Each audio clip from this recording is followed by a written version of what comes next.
రెండు తెలుగు రాష్ట్రాలకు ఊహించని ఉపద్రవం ముంచెత్తుతోంది. గడిచిన 4 రోజులుగా కురుస్తున్న వానలకు ఊర్లు ఏర్లు ఒక్కటైపోయాయి. ఇక నగరాల పరిస్థితి చెప్పనక్కర్లేదు. ముంచెత్తిన ఈ వరదతో ఎక్కడ ప్రమాదం పొంచి ఉందో తెలియక ప్రజలు అవస్థలు పడుతుంటే వారిని రక్షించాల్సిన డిజాస్టర్ మేనేజ్మెంట్ వ్యవస్థ ఇంకా మొద్దు నిద్ర వీడినట్లు కనిపించడం లేదు. విపత్తు వేళ ఆదుకోవాల్సిన బృందాల జాడలేక చాలా చోట్ల స్థానికులే సైనికులై తోటి వారిని రక్షిస్తున్నారు.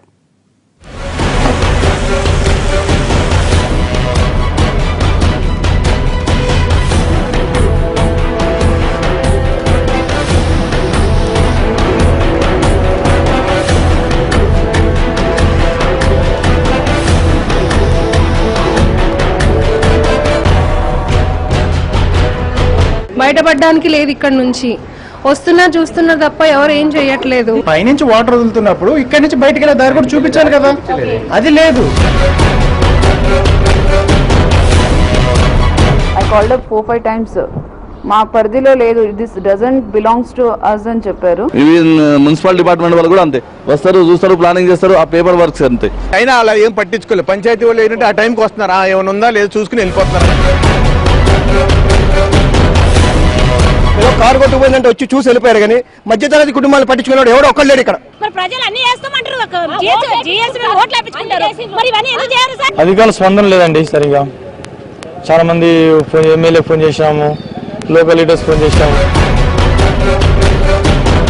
2 సార్లు వచ్చిన ఎలక్షన్ కూడా మాకు వంతెన వేస్తా ఉన్నారు, ఇంతవరకు వంతెన వేసింది ఏమీ లేదు. విన్నవించుకున్నాక కూడా మళ్ళీ ఏమి దాన్ని పట్టించుకోపోయేదానికి మళ్ళీ అదే మళ్ళీ రిపీట్ అయింది. ఇప్పుడు మళ్ళీ గండి పడింది.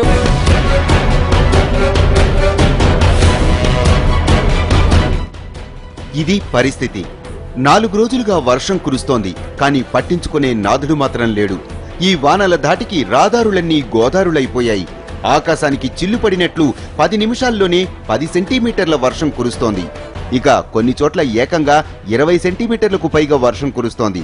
అది కూడా ఒక్క విడతకే. కాసేపు తెరిపి ఇస్తున్న వాన మళ్లీ గంటలో మొదలైపోతోంది. కొన్ని చోట్ల ఆగకుండా రాత్రి పగలు కురుస్తూనే ఉంది.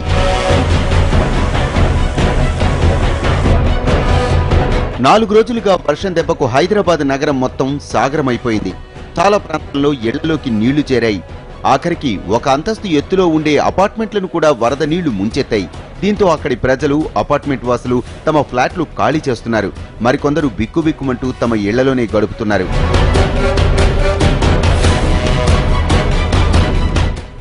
సిటీలో లోతట్టు ప్రాంతాల్లో ఉన్న అన్ని అపార్ట్మెంట్ సెల్లర్లలోకి పూర్తిగా వరద నీరు వచ్చి చేరడంతో వాహనాలన్నీ 4 రోజులుగా నీటిలో నాంతూనే ఉన్నాయి. వాహనాలైతే ఎలాగోలా బాగు చేసుకోవచ్చు, అదే ప్రజల ప్రాణాలు పోతే దానికి సమాధానం ఎవరు చెబుతారు? 4 రోజులుగా నరకం అనుభవిస్తున్నా తమను రక్షించడానికి ఒక్కరూ రాలేదని ఆవేదన వ్యక్తం చేస్తున్నారు. పాలకులు నోరెత్తితే డిజాస్టర్ మేనేజ్మెంట్ టీములను పంపిస్తున్నామని చెబుతున్నా ఇప్పటి వరకు ఏ ఒక్క చోట విపత్తు నివారణ చర్యలు చేపట్టిన పాపాన పోలేదు. జిహెచ్ఎంసీకి I called up 4-5 times. మా పరిధిలో లేదు, this doesn't belongs to us అని చెప్పారు. గ్రామ పంచాయతీకి కాల్ చేస్తే అసలు నో కాంటాక్టే లేదు వాళ్ళది, ఎవరిది ఒక నంబర్ కూడా లేదు జస్ట్ డైలో వాళ్ళది. ప్రతి సంవత్సరం వర్షం వచ్చినప్పుడు ఇదే ఉంటుంది. మీరు న్యూస్ తీసుకుంటున్నారు. గవర్నమెంట్ మారుతుంది, కానీ గవర్నమెంట్ వాళ్ళు మినిస్టర్స్ కానీ అందరూ ఒకటే యూనివర్సిటీ నుంచి చదువుకున్న వాళ్ళు, మున్సిపల్ డిపార్ట్మెంట్ వాళ్ళు కూడా అంతే, వస్తారు చూస్తారు ప్లానింగ్ చేస్తారు, ఆ పేపర్ వర్క్స్ అంతే. కానీ ఇక్కడ ఫీల్డ్ మాత్రం అయితే ఒక్క వర్క్ కూడా ఏం కాదు. పంచాయతీ దగ్గర నుంచి ఏ విధమైన ఇది లేదు. వాళ్ళు ఏంటంటే అక్కడ ఏదైతే కబ్జా జరిగిందో, చెరువు దగ్గర ఏదైతే ప్రాబ్లమ్స్ ఉన్నాయో వాళ్ళని రెక్టిఫై చేసుకోవడం కోసం చెరువు దగ్గర ఉంటున్నారు తప్ప ఇంకేం లేదు. ఎలా ఉన్నాయి, ఎలా మునిగిపోయినాయి ఒకసారి నేను చూపిస్తాం. మొత్తం నిన్నటి నుంచి వచ్చి పట్టించుకునే నాదు లేదు. ఏదో కారు కొట్టుకుపోయిందంటే వచ్చి చూసి వెళ్ళిపోయారు, కానీ మధ్యతరగతి కుటుంబాలు పట్టించుకున్నాడు ఎవడో ఒక్కడు లేడు ఇక్కడ. ఎవరిని అడిగితే మేము వచ్చి చేస్తాం, అది చేస్తాం, ఇది చేస్తాం అని చెప్తున్నారు. దయచేసి వచ్చి మా ఇల్లు చూడండి ఒకసారి ఎలా ఉన్నాయి. ఇక నగరంలో నీట మునిగిన రోడ్లపై మ్యాన్హోళ్లు నోళ్లు తెరుచుకుని మృత్యు ద్వారాలుగా మారాయి. ఇప్పటికే చాలా మంది మ్యాన్హోళ్లలో పడి ప్రాణాలు కోల్పోయారు. మరికొందరు త్రుటిలో ప్రాణాపాయం నుంచి తప్పించుకున్నారు.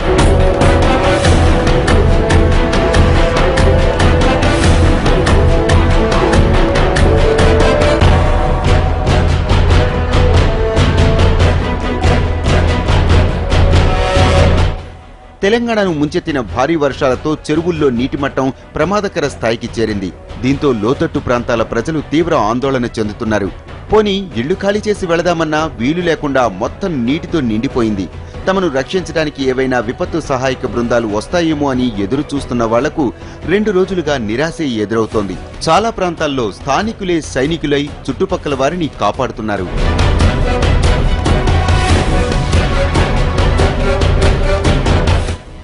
ఒక హైదరాబాదే కాదు, తెలంగాణ వ్యాప్తంగా వర్షాలు దంచి కొడుతున్నాయి. మెదక్ జిల్లా కొల్సారం దగ్గర వాగులో ఓ కారు ఇరుక్కుంది. కారులో ఉన్న కుమారుణ్ణి రక్షించబోయిన తండ్రి వరద నీటిలో గల్లంతై శవంగా తేలాడు.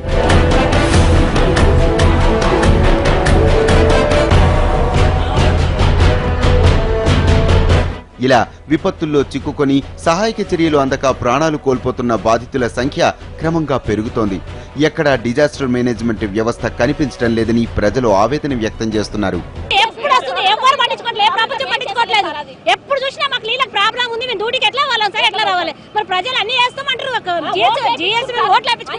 మరి ఇవన్నీ ఎందుకు చేయాలి సార్? అయినా అలా ఏం పట్టించుకోలేదు. పంచాయతీ వాళ్ళు ఏంటంటే ఆ టైంకి వస్తున్నారు, ఏమైనా ఉందా లేదు చూసుకుని వెళ్ళిపోతున్నారు, అంతేగాని ఏం రిస్క్ కానీ ఏం యాక్షన్ జేసీపీ వాడు వచ్చి నిలబడ్డాడు. డబ్బులు ఇస్తే కానీ తీయనన్నాడు, డబ్బులు ఇస్తే కానీ కొట్టనన్నారు, డబ్బులు ఇస్తే కానీ మట్టి కూడా తీయనన్నాడు అతను. పైనుంచి వాటర్ వదులుతున్నప్పుడు ఇక్కడి నుంచి బయటకు వెళ్ళే దారి కూడా చూపించాలి కదా, అది లేదు. వేరే వాళ్ళని ఒకళ్ళు బయట తీసుకొస్తే ఇంకొకళ్ళు ముంచేస్తున్నారు. టోటల్ 30 ఫ్యామిలీస్ అంటే 60% పైనే పర్సన్స్ సఫర్ అవుతున్నారు. అక్కడ అవుట్లెట్ బాగున్నది కాబట్టి బ్రిడ్జ్ కిందకి వెళ్ళిపోతుండే. ఇప్పుడు అది కూడా మూసేసిర్రు. అది మూసేసినందుకు అయితే మన అధికారులకు పిలిపించేసి జేసీపీ గీట పెట్టి చేపిస్తే వాళ్ళు మీద దొబ్బి వెళ్ళిపోతే ఇప్పుడు ఈ పరిస్థితి. ఇది అది క్లియర్ చేస్తే ఈ పరిస్థితి ఉండదు. ఒక తెలంగాణలోనే కాదు, అటు ఆంధ్రప్రదేశ్లో కూడా వర్షాలు దంచి కొడుతున్నాయి. ఉపరితల ఆవర్తన ద్రోణి కారణంగా కురుస్తున్న కుండపోత అన్నదాతకు గుండెకోతను మిగులుస్తోంది. భారీ వర్షాల ధాటికి లక్షల ఎకరాల్లో పంటలు నీట మునిగిపోయాయి. చాలా చోట్ల రోడ్లు కొట్టుకుపోయాయి. ప్రకాశం, గుంటూరు జిల్లాల్లో జాతీయ రహదారికి గండిపడి రాకపోకలు నిలిచిపోయాయి. దీంతో కిలోమీటర్ల మేర వాహనదారులు రోడ్లపైనే సహాయం కోసం పడిగాపులు కాస్తున్నారు. అధికారులు తెలియజేశాము, మళ్ళీ ఆ గంటలు సక్రమంగా పడుతున్నాయి, రెండోసారి జరగకుండా రైతులందరూ ఎస్ఐ ఆఫీస్ గారికి విన్నవించుకున్నారు. విన్నవించుకున్నాక కూడా మళ్ళీ ఏమి దాన్ని పట్టించుకోపోయేదానికి మళ్ళీ అదే మళ్ళీ రిపీట్ అయింది. ఇప్పుడు మళ్ళీ గండి పడింది. ఒక గంటకి 4 గంటలు అయినాయి.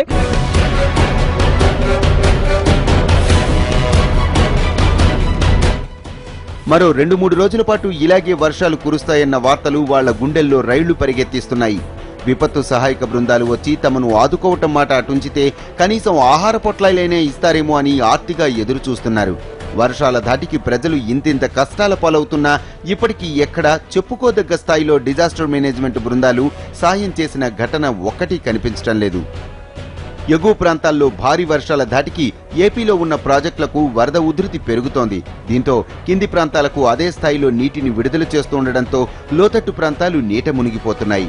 అయినా సరే ఆయా ప్రాంతాలకు ముందస్తు సమాచారం ఇచ్చి వాళ్లను సురక్షిత ప్రాంతాలకు తరలించాల్సిన డిజాస్టర్ మేనేజ్మెంట్ వ్యవస్థ ఎక్కడా కానరావటం లేదు.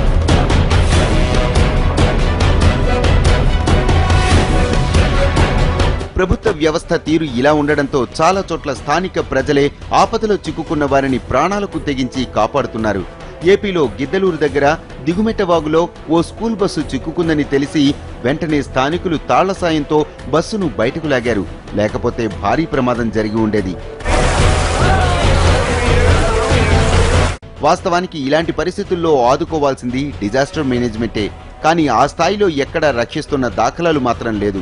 4 రోజులుగా 2 తెలుగు రాష్ట్రాలు వరద నీటిలో మునిగిపోతే ఎక్కడా చెప్పుకోదగ్గ స్థాయిలో డిజాస్టర్ మేనేజ్మెంట్ వ్యవస్థ విపత్తు రక్షణ చర్యల్లో పాల్గొనలేదు. ప్రజలే ఎవరికి వాళ్లు తమ ప్రాణాలు రక్షించుకోవడానికి పాట్లు పడుతున్నారు. కొందరు ఆ ప్రయత్నాల్లో ప్రాణాలు కోల్పోతున్నారు. విపత్తు ఏది చెప్పిరాదు, వస్తే తట్టుకునే వ్యవస్థ లేదా? ఉంటే ఏం? Welcome back. విపత్తు ఏది చెప్పిరాదు. ప్రకృతి విపత్తులను ఎదుర్కోవడం మానవతరం కాదు, కానీ వాటి నుంచి తప్పించుకోవడం మాత్రం మన వల్ల అవుతుంది. కానీ అందుకు పటిష్టమైన డిజాస్టర్ మేనేజ్మెంట్ వ్యవస్థ ఉండాలి. మరి ఇంత పెద్ద భారతదేశంలో ఆ వ్యవస్థ ఉందా? 4 రోజులుగా 2 తెలుగు రాష్ట్రాలు నానా ఇబ్బందులు పడుతుంటే ఆ వ్యవస్థ ఏం చేస్తోంది?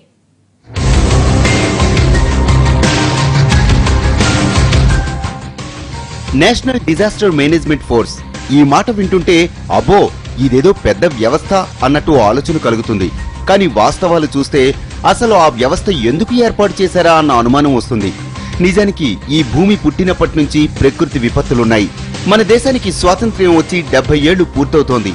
అప్పటి నుంచి ఇప్పటి వరకు ఎన్నో విపత్తులు వేల మందిని పొట్టను పెట్టుకున్నాయి. అయితే ఇలాంటి విపత్తులు వచ్చినప్పుడు ప్రజలను కాపాడేందుకు, బాధితులకు సహాయం అందించేందుకు ఓ బృందం ఉండాలన్న ఆలోచన మాత్రం మన పాలకులకు 10 ఏళ్ల కిందటే వచ్చింది. అలా మన దేశంలో 2005లో డిజాస్టర్ మేనేజ్మెంట్ వ్యవస్థ ఊపిరిపోసుకుంది. బెటర్ లేట్ దెన్ నెవర్ అన్నట్లు కనీసం ఇప్పటికైనా మనోళ్లు కళ్ళు తెరిచారులే అనుకుంటే ఆ డిజాస్టర్ మేనేజ్మెంట్ వ్యవస్థ పనితీరు చూస్తుంటే ఎందుకీ వ్యవస్థ అన్న అనుమానం వస్తుంది. మొత్తానికి ఎన్నో తర్జన భర్జనల తర్వాత డిజాస్టర్ మేనేజ్మెంట్ యాక్ట్ రూపొందించి 2005లో ప్రధాని గౌరవాధ్యక్షుడిగా నేషనల్ డిజాస్టర్ మేనేజ్మెంట్ అథారిటీ ఏర్పాటైంది. ఇది భారతదేశంలో 11 కేంద్రాల్లో తమ బృందాలను ఏర్పాటు చేసింది. ఇందుకోసం నేషనల్ డిజాస్టర్ మేనేజ్మెంట్ ఫోర్స్ పేరుతో 18,000 మందితో మరో వ్యవస్థను ఏర్పాటు చేసినట్లు తమ నివేదికల్లో ఊదరగొట్టింది. నిజానికి ప్రతి ఏడాది కొంతమందికి శిక్షణనివ్వటం మొదలు పెడితే ఈ ఫోర్సు ఉన్న వాళ్ల సంఖ్య 18,000కు చేరింది. ఇందులో అందరూ ఒకే రకమైన సహాయక చర్యలు చేపట్టలేరు. వీరిలో వరద విపత్తుల్లో బాధితుల్ని రక్షించే బృందంలో ఉన్నది కేవలం 5,120 మంది మాత్రమే. వీళ్లే ఆసేతు హిమాచలం నివసిస్తున్న 125 కోట్ల మంది ప్రజలకు వరద సహాయక చర్యలు అందించడానికి ఉన్న ఫోర్స్. మిగిలిన వాళ్లలో కూడా భూకంపం వంటి ప్రకృతి విపత్తుల్లో సహాయం చేయడానికి శిక్షణ పొందింది కూడా 6,000 మంది. ఇక వరద నివారణకు ఏర్పాటు చేసింది 5,000 మంది బృందం కూడా ఈ 11 కేంద్రాల్లో విస్తరించి ఉంటుంది. అయితే విచిత్రం ఏమిటంటే దక్షిణ భారతదేశంలో అత్యంత కీలకమైన హైదరాబాద్ నగరంలో మాత్రం నేషనల్ డిజాస్టర్ మేనేజ్మెంట్ కి సంబంధించిన యూనిట్ లేదు. ఉత్తర భారతదేశంలో 10 యూనిట్లు ఉండగా దక్షిణ భారతదేశంలో ఉన్న 5 రాష్ట్రాలకు 1 యూనిట్ మాత్రమే ఉంది.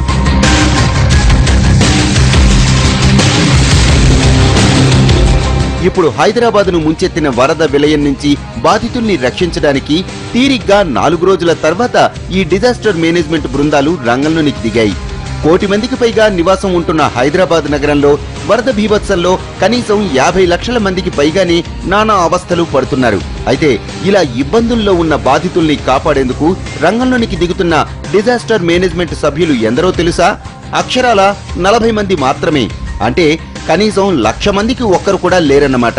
అది మన దేశంలో డిజాస్టర్ మేనేజ్మెంట్ వ్యవస్థ తీరు. ఇది NDF అంటారు, నేషనల్ డిజాస్టర్ మేనేజ్మెంట్ ఇది ఒకటి ఉంది. ఇప్పుడు అది ఆర్మీ వాళ్ళ సహాయంతో అన్ని చోట్ల ఉన్నాయి. ఈ రాష్ట్రాల్లోనే ఉంది, అక్కడ ఉంది. వాళ్ళే పరిగెత్తేది, ఎక్కడ ఏం జరిగినా కూడా పరిగెత్తుతూ ఉంటారు. ఇలాంటివి అన్నీ ఉంటాయి. కానీ వీటిని తట్టుకునేటువంటి ప్రణాళికలు దగ్గర లేకపోవటం వల్లనే ఇప్పుడు చూడండి, రోడ్లు బాగు చేయాల్సింది ఎప్పుడండి? మే నెలలో కనుక అన్ని సక్రమంగా చేసుకొని ఉంటే ఈరోజు ఎంత వర్షం వచ్చినా కూడా రోడ్ల మీద అయినా నీళ్ళు వెళ్ళిపోయాయి. అట్లనే సైడ్ కాలువలు, ఈ సైడ్ కాలువలు కూడా అప్పుడే బాగా చూసుకొని బాగా సక్రమంగా తయారు చేసి ఉంటే అయిపోయేది. ఇలాంటి విపత్తుల్లో ప్రజల్ని ముందుగా అప్రమత్తం చేయటంలో ఘోరంగా విఫలమవుతూనే ఉన్నాం. నిజానికి ఇంత భారీ వర్షాలు కురుస్తాయన్న సమాచారం తెలిసినప్పుడు వాటి ప్రభావం పడే ప్రాంతాలు, లోతట్టు ప్రాంతాల ప్రజల్ని అప్రమత్తం చేయటం ఉండాలి. వారిని సురక్షిత ప్రాంతాలకు లేదా పునరావాస శిబిరాలకు ముందుగానే తరలించాలి. వర్ష బీభత్సం తగ్గేదాకా వారిని అక్కడే ఉంచి వారికి కావలసిన ఆహార, వైద్య సదుపాయాలు అందించాలి. విపత్తు ప్రమాదం తగ్గి పరిస్థితులు అనుకూలించాక వీళ్లందరినీ తమ ప్రాంతాలకు తీసుకువెళ్లి అక్కడి నష్టాలను, పరిస్థితుల్ని సరిచేయటంలో వారికి సహాయం చేయాలి. విదేశాల్లో అయితే విపత్తుల బారిన పడబోయే ప్రజలను ముందుగానే అప్రమత్తం చేస్తారు. వారికి అవసరమైన ఆహారం, మందులు వంటివి ముందుగానే అందిస్తారు. ప్రమాదం మరింత పెద్దది అనుకుంటే వాళ్ళందరికీ పునరావాసంగా సమీపంలో ఉన్న వేరే ఊళ్లలో తాత్కాలిక నివాసాలు ఏర్పాటు చేస్తారు. కొన్నిసార్లు అద్దె ఇళ్లు కూడా ఇస్తారు. వీళ్ల భోజన వస్తువులకు అయ్యే ఖర్చులన్నీ ఆయా ప్రభుత్వాలే భరిస్తాయి. తిరిగి వారి స్వస్థలాల్లో నివాస, తాగునీరు, పారిశుద్ధ్యం, వైద్యం, విద్య అన్ని వ్యవస్థల్లోనూ సాధారణ పరిస్థితులు ఏర్పడే వరకు వారిని అక్కడే ఉంచేలా ఏర్పాట్లు చేస్తారు. ఆ తర్వాత బాధితులందరినీ తమ తమ స్వస్థలాలకు క్షేమంగా చేరుస్తారు.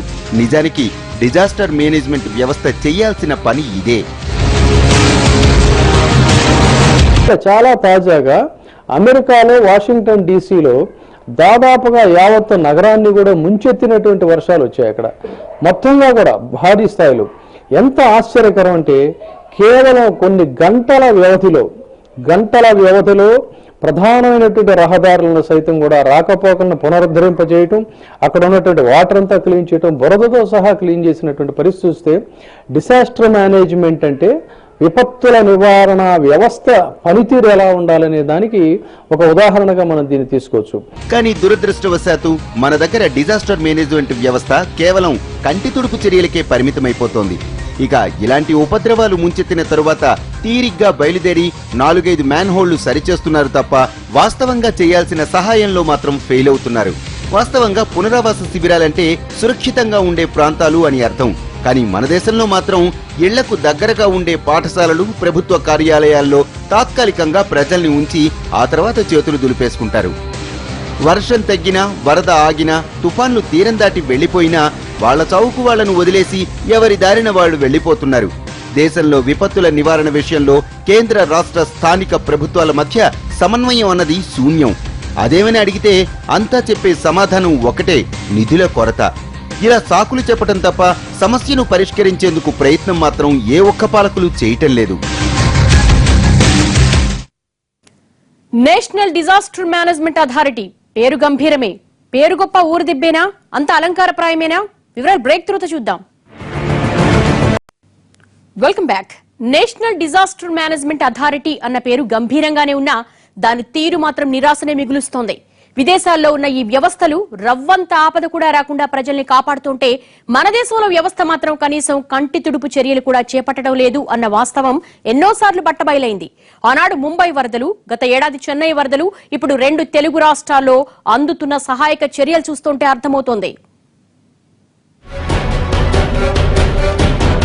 నిజానికి డిజాస్టర్ మేనేజ్మెంట్ అంటే విపత్తులు వచ్చాక తీరిగ్గా స్పందించడం కాదు, అంతకు ముందే ప్రజల్ని అప్రమత్తం చేయాలి. ప్రాణ నష్టాన్ని పూర్తిగా తగ్గించేలా చర్యలు తీసుకోవాలి. విపత్తు తర్వాత సాధ్యమైనంతగా పరిస్థితుల్ని చక్కదిద్దాలి. చాలా దేశాల్లో ఉన్న డిజాస్టర్ మేనేజ్మెంట్ వ్యవస్థలు విపత్తులకు ముందుగానే తమ పనుల్లో నిమగ్నమైపోతాయి. ప్రకృతి విపత్తులను ఎదుర్కోవటమే కాదు, ఆ తర్వాత పునర్నిర్మాణంలోనూ కీలక పాత్ర వహిస్తాయి. చిన్న చిన్న దేశాల్లో ఉన్న డిజాస్టర్ మేనేజ్మెంట్ వ్యవస్థల్ని చూస్తే మనకు అర్థమయ్యేది ఇదే. 5 ఏళ్ల కిందట జపాన్ను సునామీ ముంచెత్తినప్పుడు భారీ ప్రాణ నష్టం తప్పిందంటే అక్కడి డిజాస్టర్ మేనేజ్మెంటే కారణం.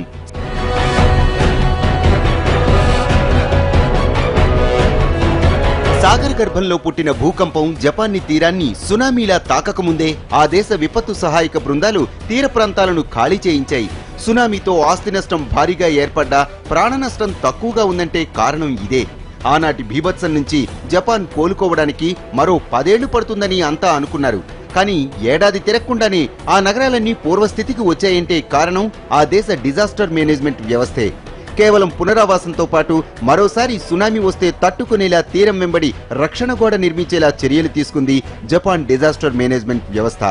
మన దేశంలో 100వ వంతు ఉండే జపాన్లో ఇలాంటి సమర్థవంతమైన వ్యవస్థలున్నప్పుడు మన దేశంలో ఇలాంటి వ్యవస్థ ఎందుకు సాధ్యం కాదో మరి. మన దేశంలో విపత్తులకు కొదువే లేదు. భూకంపాలు వంటి ప్రకృతి విపత్తుల్ని ముందుగా ఊహించలేం. కనీసం 4 ఏళ్ల కిందట చార్ధామ్ యాత్రలో జరిగిన పెను విధ్వంసాన్ని కూడా ముందుగా పసిగట్టలేకపోయాం అనుకుందాం. కానీ మన మహానగరాలన్నీ చినుకు పడితే మునిగిపోతాయని ప్రభుత్వాలకు తెలియంది కాదు. ప్రతి ఏటా వర్షాలకు నగరాలు కాస్త సాగరాలైపోతున్నాయన్నది ఏటేటా నడుస్తున్న చరిత్రే. 2000 నుంచి చూస్తే దాదాపు ప్రతి ఏటా ముంబై నగరాన్ని వరద ముంచెత్తుతూనే ఉంది. ఇది ఏటా జరిగేతంతే అయినా ప్రతిసారి అక్కడ వరద వచ్చినప్పుడు సహాయక బృందాలు మాత్రం కనిపించవు. దీంతో ముంబై వాసులే తమ తోటి వారికి సహాయం చేయటం అలవాటు చేసుకున్నారు.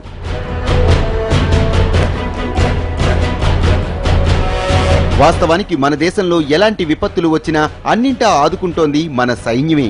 ప్రకృతి ప్రకోపించినా, ఉగ్రభూతం జడలు విప్పినా, విపత్తులు ముంచుకొచ్చినా మేమున్నామంటూ ఆదుకునే దేవుళ్లు మన సైనికులే.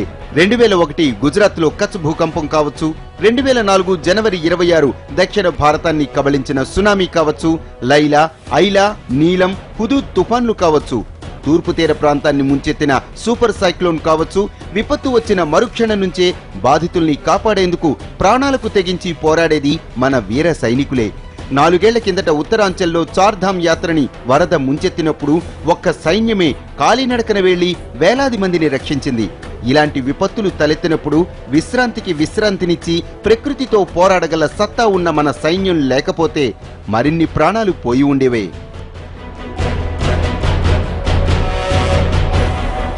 చిన్న చిన్న దేశాలు కూడా డిజాస్టర్ మేనేజ్మెంట్ లో ఎంతో పకడ్బందీగా వ్యవహరిస్తూ ఉంటే 130 కోట్ల మంది ఉన్న మన దేశంలో మాత్రం ఆ వ్యవస్థ మీద పాలకులకు శ్రద్ధ లేకుండా పోతోంది.